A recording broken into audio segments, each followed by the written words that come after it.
Tantor Audio, a division of Recorded Books, presents St. Raven by Joe Beverley, narrated by Anne Flosnik. Chapter 1. Summer 1816, north of London.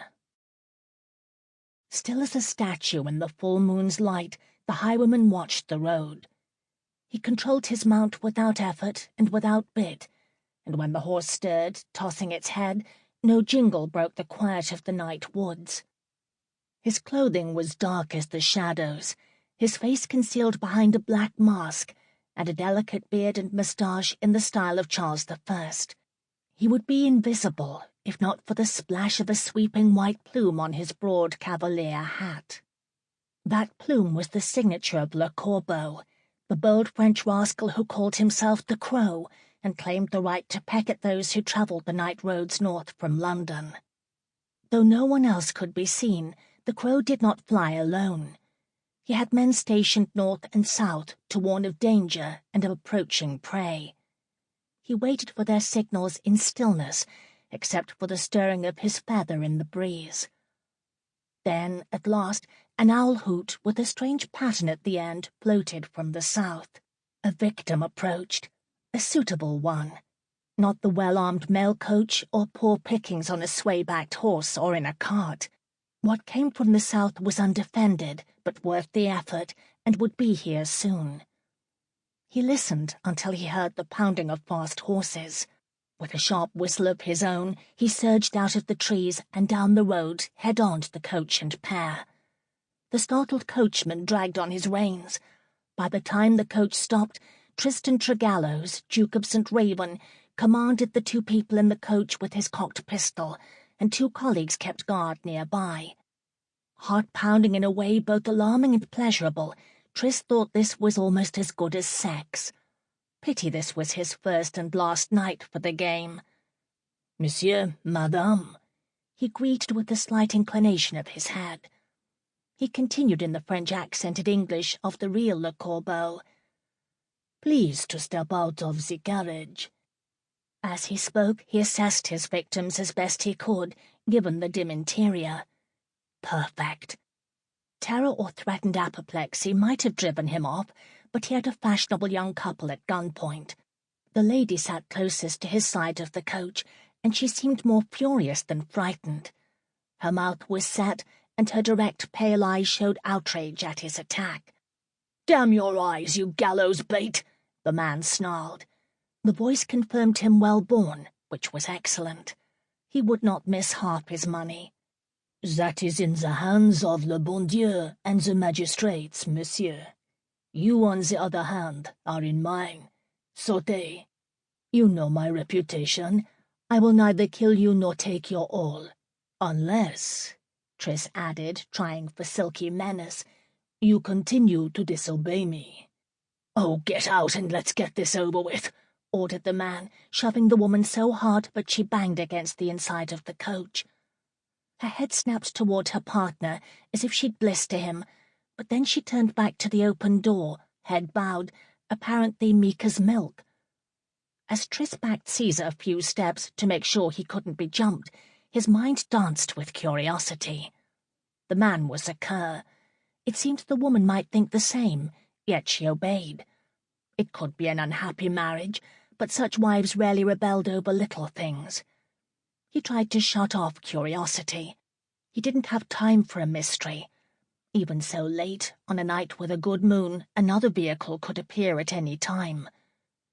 The woman climbed down the steps, one hand holding her pale skirt out of the way, the other using the open door for balance. Half an eye on the man, St. Raven still made a number of instant assessments.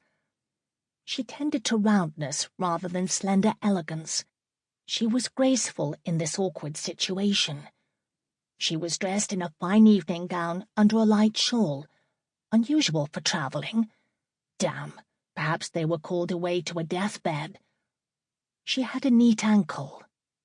When she arrived on the road and looked up at him, he noted a heart-shaped face, fringed with dark curls, frothing out along the front edge of a fashionable evening turban of striped cloth. She wore pearls at her neck and ears. Modest pearls, however.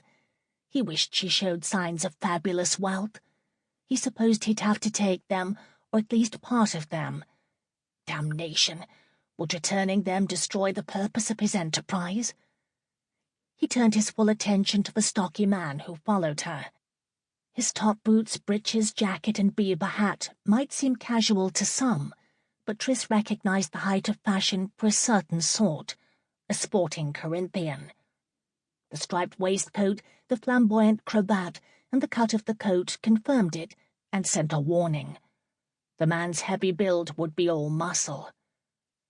Then the moon shone full on the man's sneering face, chunky, wide in the jaw, and with a nose that looked to have been broken more than once.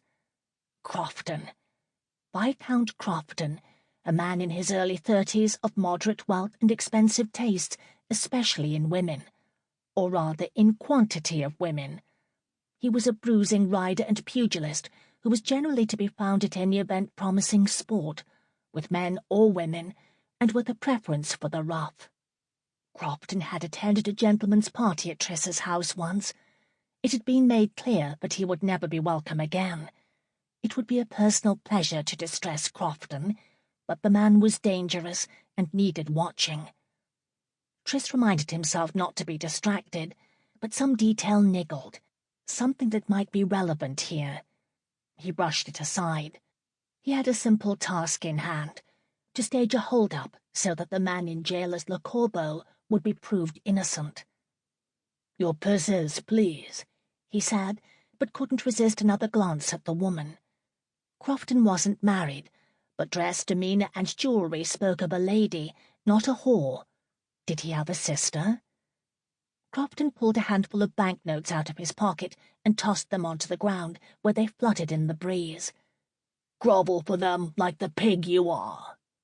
"Crow," Tris corrected, tempted to force the man to pick them up with his teeth. "Madame?" "I have no purse." A cool, educated voice. A lady for sure, and the moonlight painted her features with a white marble purity. "Then it will have to be your earrings, chérie." Instinct clamored that something was wrong, and he couldn't ride away with this mystery unsolved. The thought of a well-bred lady in Crofton's clutches revolted him. He glanced at the woman, but she wasn't looking at him. She was gazing at the moonlit countryside, denying his existence even as she took the pearl drops from her ears and tossed them down by the money. Then she looked at him, eyes narrowed, lips tight. The mysterious lady wasn't frightened. She was furious. She had to be with Crofton by choice to be so angry at the interruption. On the other hand, he couldn't forget the way Crofton had shoved her and her instinctive, outraged reaction. And then the elusive detail came to him. A week or two ago, Crofton had won a property in a game of cards, Stokely Manor in Cambridgeshire. To celebrate, he was throwing a party, an orgy, to be precise. Tris had received a presumptuous invitation, and unless he was mistaken, the event began tomorrow night. So Crofton was on his way there, and he wouldn't be taking his sister with him, or any other respectable lady. Unlikely as it seemed, the moonlit Madonna had to be a high-priced whore. Not all whores were sluts, and some used a ladylike appearance as part of their stock in trade. Experience and instinct, however, told Tris that this woman was no such thing. There was one way to try her out. Le Corbeau was a foolish, romantic sort of highwayman, and he sometimes offered to return his loot for a kiss. A lot could be learned from the way a woman kissed. Tris smiled at her. "Since my wages have so unfortunately fallen in the dirt, ma belle, I must ask you to pick them up for me." He thought she was going to refuse. The moonlight did not show colour, but he knew a flush of anger heated those rounded cheeks, anger that tightened her lips and confirmed his fears. It was the sort of cold, righteous anger no whore he'd known would ever permit herself. "Do it," Crofton snapped, "and get rid of the cur." She flinched under the order, but again she submitted, walking forward and then dipping down to pick up the money and earrings. She didn't walk like a whore either. Tris didn't like it. He didn't like it at all. He'd heard that Crofton's entertainments leaned to the crude, and that he had a taste for debauching virgins. The less willing, the better. Might he have found a way to force a well-bred virgin to be the centerpiece of his celebration? The woman straightened and approached the horse, holding out the money and jewelry. He looked down into steady, despising eyes. Who the devil did she think she was? Joan of Arc? She was on her way to an orgy with Crofton, and she'd be wiser to be looking for help than treating a possible rescuer like a slug. He moved Caesar forward a step. The woman flinched back, her stony composure breaking for a moment. Afraid of horses? When her lips relaxed, however, they showed a temptingly full bow. Kissing her wouldn't be any sacrifice at all. He remembered to check on Crofton. Damn stupid to have been distracted. The man seemed to be simply observing, amused. A bad sign. Tris moved Caesar forward another step, and again she backed away. "If you keep retreating, chérie, we will be here all night." Her lips tightened again. "Good. Then someone will come along and arrest you." "Not in time. The money." She set her chin and stepped forward, holding the money and earrings up and out, coming no closer than she had to.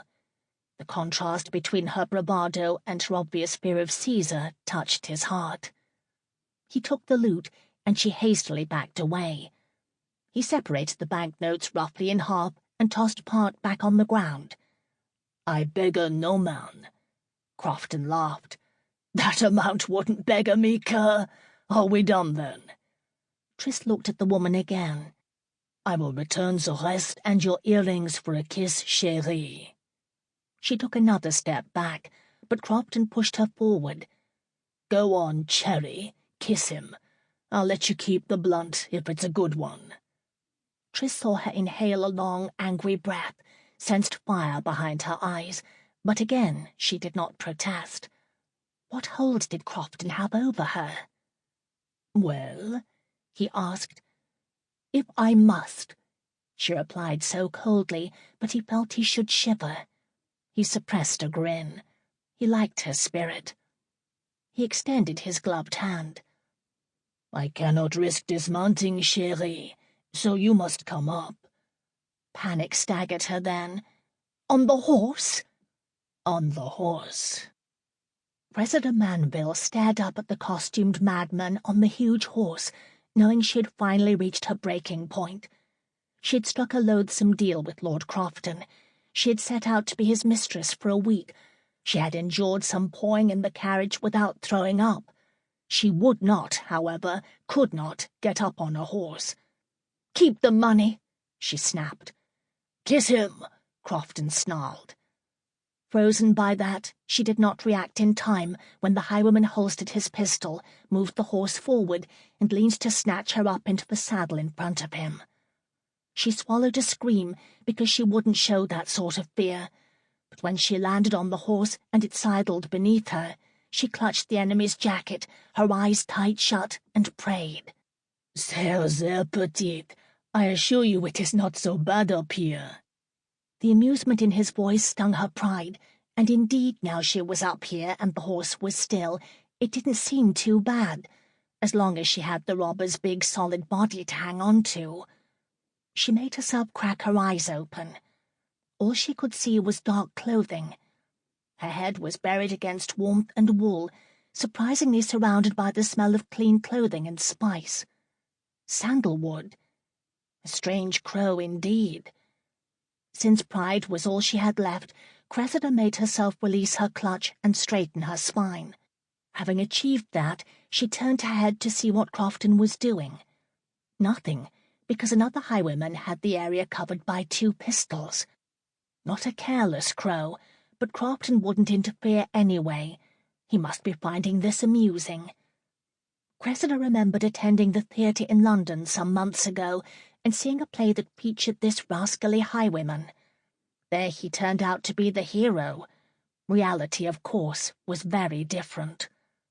All the same, given the choice between the 2 men, The highwayman seemed to have moved back on the horse, so that she was sideways on the saddle in front of him. But even so, she was crushed against his body. He chuckled, and she felt it. Jupiter! She was nestled against him in the most intimate way. Her bottom was, well, between his thighs, her legs over one of them. She felt, in a most extraordinary way, the movements of his legs that caused the huge horse to begin to back, swaying beneath her. She clutched again. "What are you doing?" It was almost a screech. "Putting a little more distance between us and your so gallant escort, chérie. If I am to pay you due attention, I do not want him quite so close." The words gallant escort bit with sarcasm. She fixed her eyes on his jacket and not on the world moving around them. "You have no cause to sneer at him. You are a thief." "So ardent in his defense." She had to look. They were almost in the trees. She glanced back. They were 5 yards or more from the coach. "Stop!" "So imperious. I adore a commanding woman." He rolled the R in a way that seemed to shiver through her. She couldn't do this. She couldn't kiss this man. She had to do something to escape. But what? Le Corbeau had hoisted his pistol to control her. If she were a true heroine, wouldn't she grasp that opportunity? And do what? Hit him? A fine lot of good that would do. He'd scooped her up like a child. And what was she going to save herself from? From a kiss. Only a kiss. A mere nothing compared with the fate she'd accepted. All London talked of Le Corbeau, and some ladies drove up and down these roads hoping for an encounter and a rascal's kiss. A kiss was nothing. But then the horse sidled, and she choked back a cry. She had to kiss him on a horse?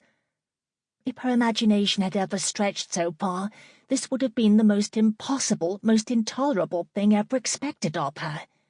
She saw no choice, however. Given that, she would not be a coward. She swallowed, then turned her head up to his masked and bearded face.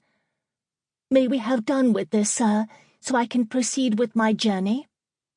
She saw him smile and realized that he might be handsome. His lips were certainly firm, yet in a mysterious way sensual, like a painting of a god of pleasure. Those lips lowered, and she almost went cross-eyed, trying to keep the danger in sight before it reached her. Shutting her eyes, she felt his lips press against hers. His face hair tickled.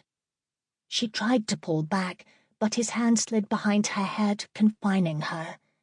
His lips parted, and his tongue touched wetly against her. Trapped by his strong arms and his controlling hand, she was helpless, and she hated it.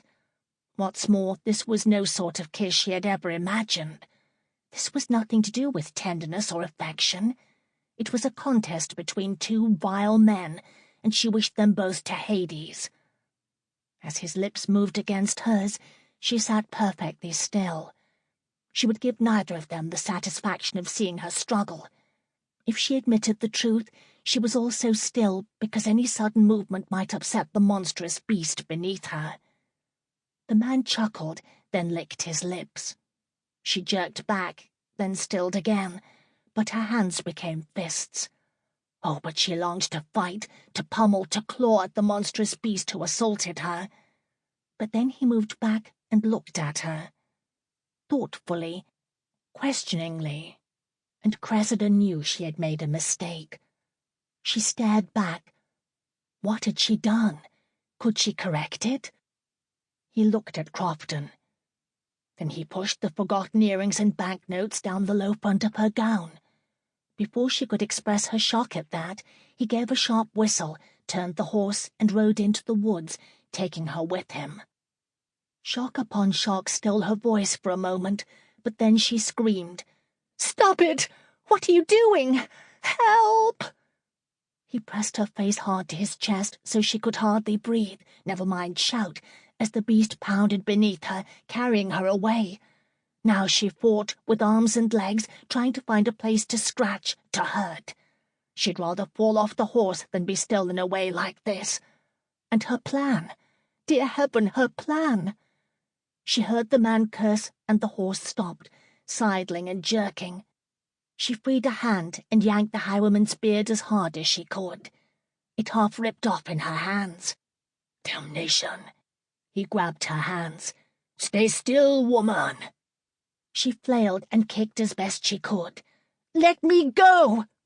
The horse began to rear and was forced down. The man's grip on her wrists tightened to the point of pain. She tried to land a solid kick on the horse.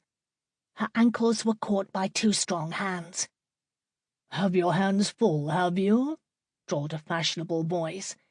"Stop laughing and think of something to tie her up with." Le Corbeau spoke in the same aristocratic English accent. That and awareness of a new enemy stunned Cressida to stillness, but then tie her up sank in, and she struggled again. She opened her mouth to shriek, and a gloved hand covered it. "Know when you're beaten, you fool. I wish you no harm. In fact, I'm saving you from a fate worse than death. You'll thank me when you come to your senses." She glared up at him, longing to scream her opinion of his interfering arrogance, but all she could manage was a growl. Despite all her kicking and squirming, her evening shoes were snatched away, her garters, untied, and her silk stockings stripped off. Then her ankles were tied. Moments later her wrists were bound as well. "We need to blindfold her," her infernal captor said. She tried to fight, but the bonds and despair turned her feeble. Tears stung at her eyes as they were covered by a cloth tied behind her head. Oh, Lord, to be safe home again, as she had been until so recently, with no deeper concern than the choice of jam for breakfast. "Think that counted as a hold-up?" asked the other man, still sounding amused. "It'll damn well have to. I'm not doing this again. Perhaps you should mind what you say, the lady not having anything blocking her ears as yet. Damn it all to Hades. Perhaps you should mind your language." The second man sounded as if he was laughing. "Stubble it." Then the horse jolted, and they were off again. Her mouth was free, and she could have screamed, but for the moment she didn't dare. She couldn't even clutch now. She was entirely dependent on her captor's strong arms. "Where?" asked the other man.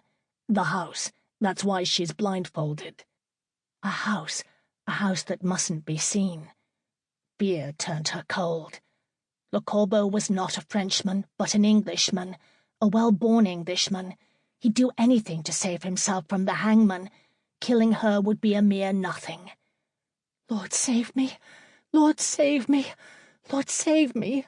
she prayed, with every sickening jolt of the horse beneath her, with every crush of her captor's body. He was her terror now, not the horse. She was powerless, helpless, completely at the mercy of this mass of muscle and power. She was going to vomit. Would it choke her? Would anyone care? The horse stopped. Cressida shuddered and gave thanks, trying to swallow the taste of bile. The man moved, taking the pressure from her, settling her to sit sideways on the smooth and slippery saddle. Then he was gone.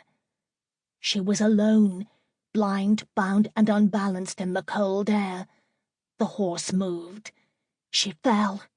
Even as she screamed, strong hands caught her waist. She cried out again, this time in thanks for the strong arms beneath her, then for the strong body she was held against. The monstrous beast again, but this one was solid and safe and two-legged. From her right, the other man said, "Dear lady, please don't be afraid." He sounded sincerely concerned. But it was the highwayman who held her, carried her. To where? To what? New fears should be boiling up, but it was as if terror was exhausted. She could only pray. No, she could think. Knowledge is power, Sir Francis Bacon had said, and she needed any power she could grasp. She could hear, so she sorted through sounds. They'd left the horses behind, and the men must be walking on soft earth, because there was no sound of boots. She could smell. No smell of horse either, but a slight whiff that might be a pigsty not very far away. A farm. And sandalwood, of course, so common to her nostrils now that she hardly noticed it. Then the men's feet made a crunching noise. Gravel? No farm had a gravel driveway. They were approaching a house of substance. She was blindfolded because of the house, so she wouldn't recognize it. No, she wouldn't recognize it again if she returned with the magistrates. That suggested they expected to let her go eventually, after they'd had their wicked way with her. She'd thought such things the stuff of Minerva novels. They stopped. She heard a click. A latch? Yes. The door didn't squeak, but it made a slight sound as it opened, and she was moved from outside to in. No breeze, staler air, polish, faint memories of a meal, the steady tick of a large clock and wood floors beneath boots. Fear trembled back into life. She didn't want to be inside his house. "Please," she said. "Hush. Make noise and I'll gag you. I'll put her in my room." The other man must still be there. Did that offer more safety or more danger? With a shift of balance, Le Corbeau began to carry her upstairs. To his room, to his bedroom. Cressida prayed. With Crofton it would have been vile, but it would have been her choice, and for her purpose. Was she to lose her virtue to a thief's whim? Another door opening, carpet under boots, a stronger smell of sandalwood. His bedroom. She was lowered onto something soft, onto his bed. Chapter 2. Cressida's heart had been racing forever, it seemed, but now it settled to a deep, fretful thud as she waited for the worst. For a moment she heard only her heartbeats, as if she were alone, but with some deep and ancient instinct she knew he was there. It made silence more terrifying than shouting. She turned her head this way and that, as if she might detect him. Then he said, the highwayman said, "No one's going to hurt you. Please believe that." Strangely, she did. Her frantic heartbeat slowed. "I have things I need to do," he said, "so I must leave you bound here for a while. I'm sorry for it, but no one will hurt you." He spoke from closer by. "However, I need to tie you up a bit more." "No." He ignored her, lifted her, wrapped something around her at elbow level, and knotted it. Then he moved away, boots on carpet. She heard the door open and close. Now she was alone. She wasn't sure whether to give thanks or vent rage. The scoundrel had wrenched her from her place and purpose, and now he had abandoned her here, bound and blindfolded. She raised her hands to push off the blindfold, and realized why he'd tied her around her arms. She could not raise her hands high enough.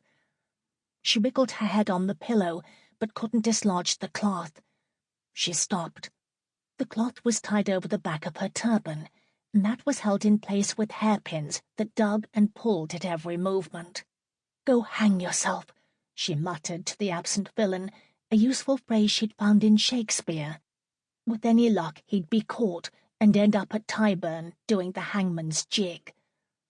For some reason that image did not particularly satisfy her. She supposed that thus far he hadn't deserved death. And he had blindfolded her for a reason, so she wouldn't see. So he wouldn't have to murder her. It was a warm summer's night, but a chill crept through her, and tears trickled beneath the blindfolding cloth. Tris ran downstairs and found Caradoc Lynn waiting for him in the parlour, sipping cognac. Carrie was a strapping blonde Adonis who generally shared Tris's carefree attitudes and sense of mischief. Now he disapproved.